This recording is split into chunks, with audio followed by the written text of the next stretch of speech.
नमस्कार दोस्तों, सभी का स्वागत है आपका अपना YouTube channel VK for study classes में। दोस्तों आज हम लोग बात करेंगे आपके क्लास 10th के मॉडल पेपर साइंस सब्जेक्ट के बारे में। ठीक है, तो आप लोग के लिए ये वीडियो बहुत ही महत्वपूर्ण होने वाली है, तो आप लोग वीडियो के साथ बने रहेंगे और लास्ट तक जरूर देखें। जैसा कि आप स्क्रीन पर देख रहे हैं कि ये कक्षा 10th वाले बच्चे के लिए विषय क्या है, विज्ञान है। और इसमें आपको टाइम कितना मिलेगा, नहीं ऑब्जेक्टिव जो आपका एग्जाम होगा उसमें आपको 1.5 घंटे का टाइम दिया जाएगा और टोटल आपका 40 क्वेश्चन देंगे और टोटल 40 मार्क्स होंगे। ठीक है, यानी कि प्रत्येक प्रश्न में आपको 1 नंबर दिया जाएगा। जैसा कि यहाँ पे देख रहे हैं कुल प्रश्न कितना होंगे, 40 होंगे। सभी प्रश्नों के उत्तर अनिवार्य है, यानी कि सभी प्रश्नों के उत्तर क्या अनिवार्य है। प्रत्येक प्रश्न के लिए 1 अंक निर्धारित किया जाएगा।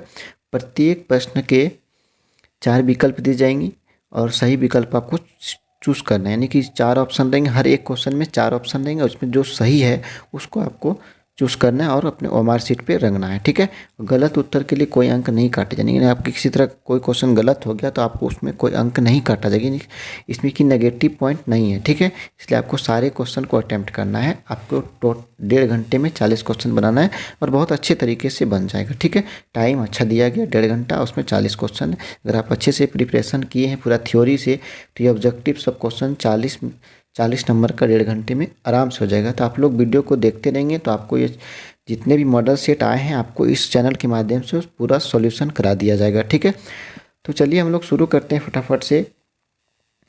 हम आपको एक बात बताना चाहते हैं कि आपको इस चैनल, आप लोगों को जो ये चैनल ज्ञान मंत्रा मैथमेटिक्स क्लासेस के नाम से था, इसको हम चेंज करके वीके फॉर स्टडी क्लासेस के रूप में रखें, क्योंकि वो थोड़ा बड़ा था इसलिए उसको हटा के इस नाम से दिया गया। ठीक है, तो आप लोग आपसे इस चैनल को पीके फॉर स्टडी क्लासेस के नाम से जानेंगे। ठीक है, तो चलिए हम लोग शुरू करते हैं। पहला क्वेश्चन है मेरा कि दाढ़ी बनाने में किस प्रकार के दर्पण का प्रयोग किया जाता है। तो दाढ़ी बनाने में जैसे कि आप लोग जानते हैं सैलून में जो दाढ़ी बनाया जाता है उसमें से कौन सा दर्पण होता है, तो वो दर्पण होता है अवतल दर्पण। कौन सा दर्पण होता है, वो अवतल दर्पण होता है। यानी एक का आंसर क्या हो जाएगा, option number C right answer होगा। दाढ़ी बनाने में किस प्रकार के दर्पण का उपयोग किया जाता है, अवतल दर्पण का। आपको यही याद हो जाएगा, बस आप ध्यान से थोड़ा सा देखेंगे वीडियो को। वीडियो 10 से 15 मिनट में आपका पूरा हो जाएगा, तो आप लोग ध्यान से बने रहेंगे और आपको यहीं पे सारे बात याद हो जाएंगे। ठीक है, चलिए आगे बढ़ते हैं। क्वेश्चन नंबर 2 कहता है गोलीय दर्पण में फोकस दूरी एवं वक्रता त्रिज्या के बीच संबंध। यानी कि कोई भी दर्पण लो उत्तर या अवतल, तो यहाँ पे देखिए एक होता है सी और यहाँ से यहाँ तक एफ होता है, तो इसके और ये फोकस एफ होता है और ये जो दूरी होता है ये आर होता है। यानी कि ये हो जाएगा एफ बराबर r/2। एफ बराबर क्या हो जाएगा, r/2। तो यहाँ पे क्या है, एफ बराबर r/2। Option number B right answer होगा कि गोलीय दर्पण में फोकस दूरी की जो वक्रता त्रिज्या के बीच जो संबंध होता है वो होता है f = r/2। Option number B right answer होगा क्वेश्चन नंबर 2 का। ठीक है, उसके बाद है क्वेश्चन नंबर 3 कि प्रकाश के अपवर्तन की क्रिया में कौन सी भौतिक राशि अपरिवर्तित रहती है। अपरिवर्तित वेग परिवर्तन होता है, तरंग दैर्ध्य परिवर्तन होता है। तो आवृत्ति क्या, ये बदलता नहीं है। आवृत्ति क्या होता है, वो बदलती नहीं है, ये हमेशा साथ देता है। तो ये option number A is right answer होगा। क्वेश्चन नंबर 3 का option number A right answer होगा। ठीक है, उसके बाद आगे आगे बढ़ते हैं। क्वेश्चन नंबर 4 पे 1 मीटर फोकस दूरी वाले उत्तल लेंस की क्षमता होगी। 1 मीटर फोकस दूरी वाले उत्तल लेंस यानी कि P = 1/f होगा। ठीक है, तो P बराबर 1/, अगर f को 1 तो क्या होगा 1 होगा। ठीक है, तो 1 ये क्या होगा, डायोप्टर में होगा। क्या होगा, डायोप्टर में। तो यहाँ पे हो जाएगा 1D। ठीक है, तो यहाँ पे नेगेटिव होगा कि पॉजिटिव होगा, कैसे जानेंगे। यहाँ पे कौन सा लेंस है, उत्तल लेंस है तो क्या होगा, पॉजिटिव होगा। अगर यहाँ पे अवतल होता तो वो नेगेटिव होता। ठीक है, तो यहाँ पे ध्यान रखेंगे ये कौन सा लेंस है, उत्तल लेंस है, इसलिए उसका 1 डायोप्टर हो जाएगा। क्वेश्चन नंबर 4 का option number B right answer होगा। उसके बाद आगे बढ़ते हैं।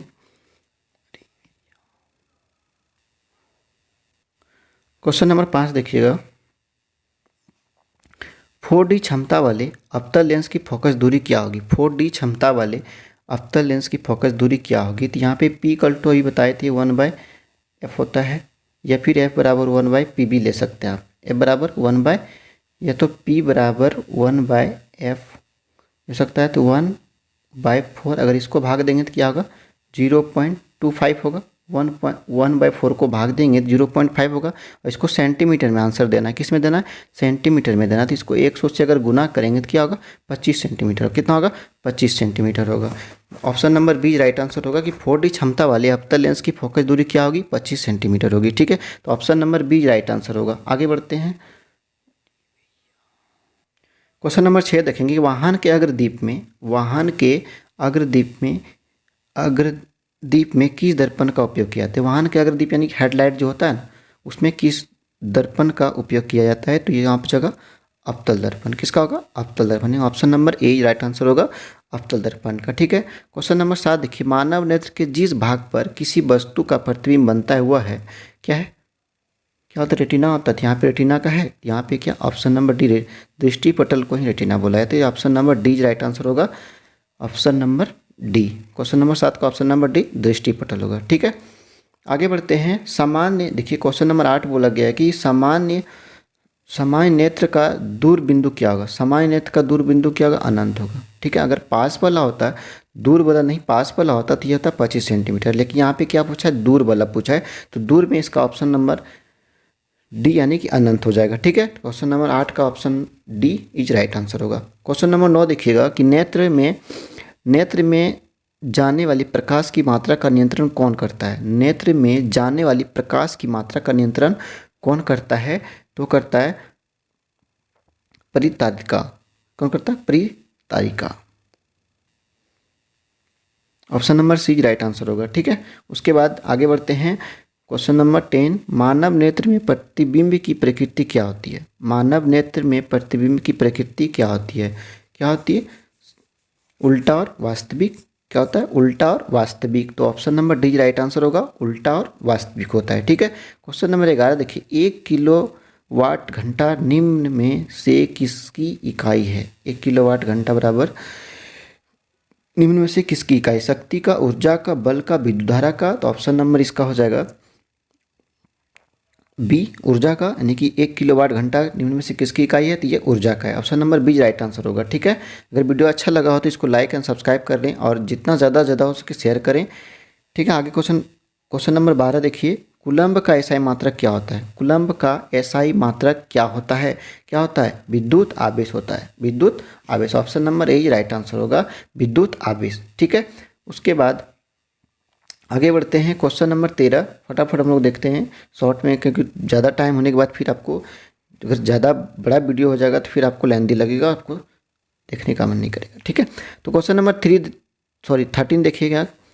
विद्युत मोटर एक युक्ति है जो परिवर्तित करती है यांत्रिक ऊर्जा को विद्युत ऊर्जा में, विद्युत ऊर्जा को यांत्रिक ऊर्जा में, रासायनिक ऊर्जा को विद्युत ऊर्जा में और विद्युत ऊर्जा को रासायनिक ऊर्जा में। तो कौन सा ऑप्शन होगा? विद्युत ऊर्जा को यांत्रिक ऊर्जा नहीं। Option number B right answer होगा कि विद्युत मोटर एक युक्ति है जो परिवर्तित करती है क्या? विद्युत ऊर्जा को यांत्रिक ऊर्जा में। ठीक है, तो option number B right answer होगा। क्वेश्चन नंबर 14 देखिए। जल का विद्युत अपघटन किस प्रकार की अभिक्रिया है? जल की विद्युत अपघटन किस प्रकार की अभिक्रिया है? संयोजन अभिक्रिया, वियोजन अभिक्रिया, विस्थापन अभिक्रिया या द्विविस्थापन अभिक्रिया। तो क्या हो जाएगा? वियोजन अभिक्रिया। क्या हो जाएगा? वियोजन अभिक्रिया हो जाएगा। बात ठीक है, यहाँ तक क्लियर? कोई दिक्कत? क्वेश्चन नंबर 15 देखेंगे कि CuO+H2 को जब रिएक्शन करेंगे तो Cu+H2 दिए हुए अभिक्रिया में किस पदार्थ का अपचयन हो रहा है? किस पदार्थ का अपचयन हो रहा है? तो किसका हो रहा है?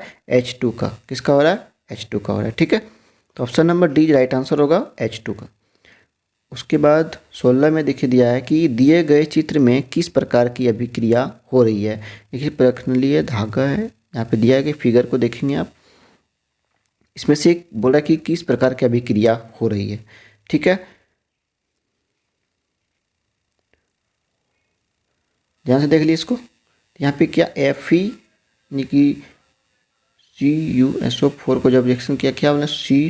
CeSO4 + Cu। तो यहाँ पे क्या हो जाएगा? क्वेश्चन नंबर 16 का जो आंसर होगा वो हो जाएगा विस्थापन। क्या हो रहा है? यहाँ पे विस्थापन हो रहा है, विस्थापन अभिक्रिया हो रहा है। तो option number C right answer होगा, विस्थापन अभिक्रिया।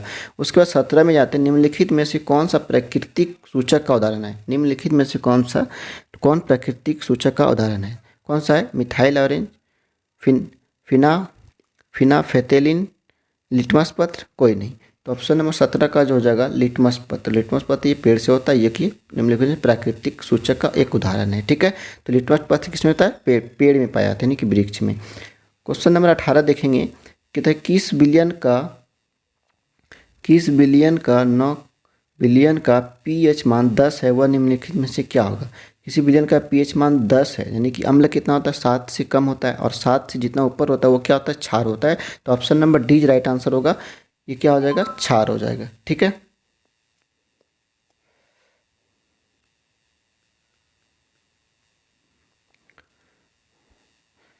तो 18 का option number D right answer होगा। उसके बाद आगे बढ़ते हैं।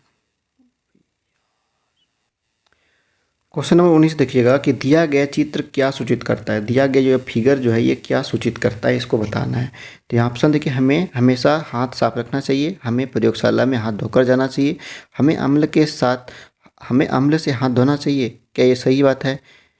तो यहाँ पे देखिए ऑप्शन नंबर डी में क्या दिया? सांद्र अम्ल तथा क्षार वाले बर्तन का चेतावनी चिन्ह। यहाँ पे देखिए ये बूंद गिर रहा है, ये अम्ल और क्षार का जो है किसी चीज़ पे, जो वस्तु पे गिरे तो इसको क्या कर रहा है? गला रहा है। तो उसी तरह अगर हमारे हाथ में जब गिरेगा तो ये हमारे हाथ को क्या करेंगे? खराब कर देंगे, गल जाएंगे, कट जाएंगे। ठीक है, तो इसलिए यहाँ पे चेतावनी दिया है, ये जो सिम्बॉल दिया है, ये जो चित्र है ये चेतावनी का है। ठीक है, तो यहाँ पे option number D right answer होगा कि सांद्र अम्ल तथा क्षार वाले बर्तन का चेतावनी चिन्ह है। पर ठीक है, यहाँ तक बात क्लियर है। तो जैसे ही आपको ये फिगर दिख जाएगा तो आपको यहाँ पे चेतावनी याद रखना है कि इसमें हमको चेतावनी यानी कि कुछ सिंबल बचाने, जो कि हमको सेपरेट उससे रहने के लिए निर्देश दे रही है। ठीक है, तो ये चेतावनी चिन्ह है, याद रहेगा। उसके बाद आगे आते थे, क्वेश्चन नंबर 20 देखेंगे कि इमली में कौन सा अम्ल होता है? खट्टा, यानी कि कौन सा खट्टा में कौन सा होता है? टार्ट्रिक अम्ल। कौन सा होता है? टार्ट्रिक अम्ल। Option number B right answer होगा। उसके बाद 21 नंबर देखिए, कौन अधातु कमरे के ताप पर द्रव अवस्था में पाया जाता है? कौन सा धातु कमरे के ताप पर द्रव अवस्था में पाया जाता है? ठीक है, सोडियम, पारा, ब्रोमीन, क्लोरीन। तो यहाँ पे क्या हो जाएगा? ब्रोमीन हो जाएगा। कौन सा? अधातु है। ठीक है, धातु नहीं है, अधातु है। धातु होता तो क्या होता? पारा होता है, लेकिन यहाँ पे क्या अधातु है, इसलिए यहाँ पे क्या होगा? ब्रोमीन होगा। तो option number C right answer होगा। उसके बाद आगे बढ़ते हैं, क्वेश्चन नंबर 22 देखेंगे कि निम्नलिखित में से किस पदार्थ का उपयोग अग्निशामक बनाने में किया जाता है? अग्निशामक जो बनाने में किया जाता है वो किस पदार्थ का उपयोग किया जाता है? Sodium carbonate, sodium hydrogen carbonate, sodium chloride, sodium hydroxide. ठीक है, ऑप्शन नंबर 22 क्वेश्चन नंबर 22 का जो आंसर होगा वो हो जाएगा sodium hydrogen carbonate. Sodium hydrogen carbonate, option number B right answer होगा, सोडियम हाइड्रोजन कार्बोनेट। ठीक है, उसके बाद आगे बढ़ते हैं, क्वेश्चन नंबर 23 देखिए यहाँ पे कि आधुनिक आवर्त सारणी किस आधार पर बना है? आधुनिक आवर्त सारणी किस आधार पर बना है? परमाणु संख्या पर, परमाणु द्रव्यमान पर, परमाणु की संरचना पर, परमाणु का आकार पर। तो क्वेश्चन नंबर 23 का जो आंसर होगा वो होगा परमाणु संख्या पर। किस पे? परमाणु, यानी कि आधुनिक आवर्त सारणी जो आप लोग देखे होंगे, यानी कि जो आवर्त सारणी आप लोग पढ़े होंगे ना पूरा विस्तार से, तो वो किस में है? परमाणु संख्या पर। किस पे? परमाणु संख्या पर। उसके बाद 24 नंबर क्वेश्चन देखेंगे, निम्नलिखित में से कौन धातु सबसे अधिक अभिक्रियाशील है? निम्नलिखित में कौन धातु सबसे अधिक अभिक्रियाशील है? तो हो जाएगा पोटेशियम। कौन सा? पोटेशियम। ठीक है, option number A right answer होगा, पोटेशियम। उसके बाद क्वेश्चन नंबर 25 देखिए, पृथ्वी की भूपर पट्टी में प्राकृतिक रूप से पाए जाने वाले तत्व या यौगिक को क्या कहते हैं? अयस्क, खनिज, गैंग या धातुकर्म। 25 का हो जाएगा ये पृथ्वी के भूपर पट्टी में प्राकृतिक रूप से पाए जाने, तो ये क्या हो जाएगा? खनिज। यहाँ पे देखेंगे ध्यान से, प्राकृतिक रूप में, तो ये क्या होगा? खनिज होगा। ठीक है, उसके बाद आगे बढ़ते हैं 26 पे, प्रोपेनॉल में कौन अभिक्रियाशील समूह मौजूद है? अल्कोहल, एल्डिहाइड, कीटोन, कार्बनिक अम्ल। ठीक है, तो यहाँ पे देखेंगे कौन सा होगा? प्रोपेनॉल में कौन सा अभिक्रियाशील समूह मौजूद होते हैं? अल्कोहल। कौन सा? अल्कोहल होता है। तो अल्कोहल क्या? C2H5OH। अल्कोहल एक शराब भी होता है जो कि पीता है, तो ये ठीक है, अल्कोहल उसमें भी होता है। तो ये प्रोपेनॉल में कौन से अभिक्रियाशील मौजूद होते हैं? अल्कोहल होते हैं। ठीक है, 27 नंबर देखिएगा कि प्रकाश संश्लेषण प्रक्रिया में निम्नलिखित में क्या नहीं होता है? प्रकाश संश्लेषण प्रक्रिया में निम्नलिखित में क्या नहीं होता है? जल का टूटना, ऑक्सीजन का मुक्त होना, कार्बन डाइऑक्साइड का मुक्त होना, कार्बन डाइऑक्साइड का उपयोग होना।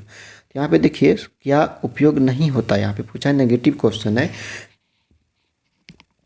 27 का। तो यहाँ पे हो जाएगा कार्बन डाइऑक्साइड का मुक्त होना। ठीक है, तो option number C right answer होगा, कार्बन डाइऑक्साइड का मुक्त होना। उसके बाद है क्वेश्चन नंबर 28, देखिएगा कि फ्लोएम से खाद्य पदार्थों का परिवहन पौधे में किस दिशा में होता है। फ्लोएम से खाद्य पदार्थों का परिवहन पौधे में किस दिशा में होता है, केवल ऊपर की ओर, केवल नीचे की ओर। फ्लोएम कोई पौधा है जो कि उसमें खाद का परिवहन, जैसे एक पेड़ है, ठीक है, इसमें से खाद का जो परिवहन होता है वो किस दिशा में होता है, यानी ऊपर दिशा में होता है या नीचे दिशा में होता है या मध्य में होता है। ये पूछा है केवल ऊपर की ओर, केवल नीचे की ओर, ऊपर और नीचे दोनों की ओर, इनमें से कोई नहीं। तो यहाँ पे हो जाएगा 28 का सी, ऊपर और नीचे दोनों की ओर, यानी कि ऊपर भी और नीचे भी, यानी मध्य में। ठीक है, तो ये option number C right answer होगा 28 का। फ्लोएम से खाद्य पदार्थों का परिवहन पौधे में किस प्रकार होता है, तो ऊपर और नीचे दोनों की ओर। ठीक है, तो यहाँ पे देखिए वृक्क 29 का, वृक्क की संरचना तथा क्रियात्मक इकाई को क्या कहते हैं। पर ठीक है, वृक्क की संरचनात्मक तथा क्रियात्मक इकाई को क्या कहते हैं, कोशिका, वृक्क, न्यूरॉन या डायलिसिस। क्या होगा इसका आंसर, वृक्क होगा। क्या होगा, वृक्क होगा। Option number B right answer होगा 29 का। उसके बाद आगे बढ़ते हैं 30 क्वेश्चन पे आ गए हम लोग। फल को पकाने के लिए कौन सा हार्मोन उत्तरदायी है। फल को पकाने के लिए कौन सा हार्मोन उत्तरदायी है, आप लोग जानते हैं, ऑक्सीजन, जिबरेलियन, एथिलीन, पसाइटोकिनिन। तो क्या होगा, ऑप्शन नंबर सी एथिलीन होगा, जो कि एथिलीन से हम लोग फल को पकाने के लिए उस हार्मोन का यूज़ किया जाता है। तो option number C right answer होगा, एथिलीन। ठीक है, उसके बाद है 31, एस्ट्रोजन स्रावित होता है। एस्ट्रोजन स्रावित होता है अंडाशय द्वारा। एस्ट्रोजन किससे, स्त्रीलिंग में होता है, तो ये अंडाशय द्वारा होता है। ठीक है, option number A right answer होगा। कहते हैं नर युग्मक और मादा युग्मक के संलयन को क्या कहते हैं। नर युग्मक और मादा युग्मक के संलयन को क्या कहते हैं, निषेचन कहते हैं। Option number B right answer होगा, निषेचन कहते हैं। 32 हो गया। आते हैं हम लोग क्वेश्चन नंबर 33 पे। देखिए यहाँ पे दिए गए चित्र में कौन सा जनन हो रहा है, मुकुलन, विखंडन, द्विविखंडन, प्रजनन। तो यहाँ पे क्या होगा, क्वेश्चन नंबर 33 का यहाँ पे क्या होगा, option number A right answer होगा, मुकुलन। ठीक है, यहाँ पे जो चित्र दिखाया गया है, बोला इसमें से कौन सा जनन हो रहा है। तो यहाँ पे कौन सा हो रहा है, मुकुलन हो रहा है। कौन सा हो रहा है, मुकुलन हो रहा है। उसके बाद आगे बढ़ते हैं क्वेश्चन नंबर 34 है। पक्षी और चमगादड़ के पंख है। पक्षी और चमगादड़ के पंख है समजात अंग, अवशोषी अंग, जीवाश्म, असमजात अंग। 34 का ऑप्शन नंबर हो जाएगा असमजात अंग। कौन सा, option number D right answer होगा, असमजात अंग। उसके बाद 35 पे आते हैं। मेंडल अपने प्रयोग के लिए किस पौधों को चुना। मेंडल ने तो किसको चुना था, मटर को। तो option number C right answer होगा, मेंडल ने अपने प्रयोग के लिए मटर के पौधों को चुना था। ठीक है, याद रहेगा, मेंडल, मौसे मटर, याद रखेगा। उसके बाद 36 पे आते हैं। निम्नलिखित में से कौन सा उत्पादक है, सांप, मेढक, घास, ग्रास होपर। सांप नहीं होगा, मेढक नहीं होगा, घास होगा। Option number C right answer होगा। निम्नलिखित में से कौन सा उत्पादक है, तो ये हो जाएगा घास, यानी कि option number C right answer होगा। उसके बाद आगे बढ़ते हैं 37। देखिएगा कि किसी आहार श्रृंखला में शाकाहारी का निर्माण होता है। किसी आहार श्रृंखला में शाकाहारी का निर्माण होता है। प्रथम पोषी स्तर का, द्वितीय पोषी स्तर का, तृतीय पोषक स्तर का, चतुर्थ पोषी स्तर का। तो 37 का जो आंसर होगा वो हो जाएगा प्रथम पोषी स्तर का, यानी option number A right answer होगा, प्रथम पोषी स्तर का। ठीक है, उसके बाद आगे बढ़ते हैं 38 पे। ओजोन परत के अपक्षय के लिए जिम्मेदार है। ओजोन परत जो है हमारे, उसको जो क्षति जो कर रहे हैं उसके कौन जिम्मेदार है, CFC, क्लोरोफ्लोरोकार्बन, यानी option number B right answer होगा, CFC। ठीक है, उसके बाद आते हैं 39 पे। निम्नलिखित में से कौन जैव मात्रा ऊर्जा स्रोत का उदाहरण नहीं है। निम्नलिखित में कौन जैव मात्रा ऊर्जा स्रोत का उदाहरण नहीं है। लकड़ी, गोबर गैस, नाभिकीय ऊर्जा, कोयला। तो ये सब जो जैव मात्रा का स्रोत है, तो यहाँ पे नाभिकीय ऊर्जा, सी देखिए, option number C right answer होगा, नाभिकीय ऊर्जा, जो कि उदाहरण जैव मात्रा और ऊर्जा स्रोत का उदाहरण नहीं है। कौन सा, नाभिकीय ऊर्जा। ठीक है, उसके बाद लास्ट क्वेश्चन है कि पवन ऊर्जा उत्पादन के लिए पवन की चाल न्यूनतम कितनी होनी चाहिए। न्यूनतम कितनी होनी चाहिए, हो जाएगा 15 किलोमीटर प्रति घंटा। अगर आप इसको थ्योरी में पढ़ेंगे तो वहाँ पे आपको निकाल के भी दिखाए होंगे आपके टीचर, ठीक है। तो ये हो जाएगा कि फिर से सुनिए कि पवन ऊर्जा उत्पादन के लिए पवन की चाल न्यूनतम कितनी होनी चाहिए। पवन ऊर्जा उत्पादन के लिए पवन की चाल न्यूनतम कितनी होनी चाहिए, 15 किलोमीटर प्रति घंटा होना चाहिए, ठीक है। तो इस तरह से आपका ये क्वेश्चन सेट 1 का क्लास 10th के साइंस का एक मॉडल पेपर का जो पहला सेट था वो ख़त्म हो गया। तो आप लोग को अगर वीडियो अच्छा लगा हो तो इसको लाइक शेयर एंड सब्सक्राइब करें, और सारे इसी तरह जितने भी मॉडल पेपर आपका सेट है सारे का सॉल्यूशन हम इस चैनल के माध्यम से कराएंगे, ठीक है। तो आप लोग बने रहेंगे इस चैनल के साथ। तब तक के लिए थैंक यू, जय हिंद।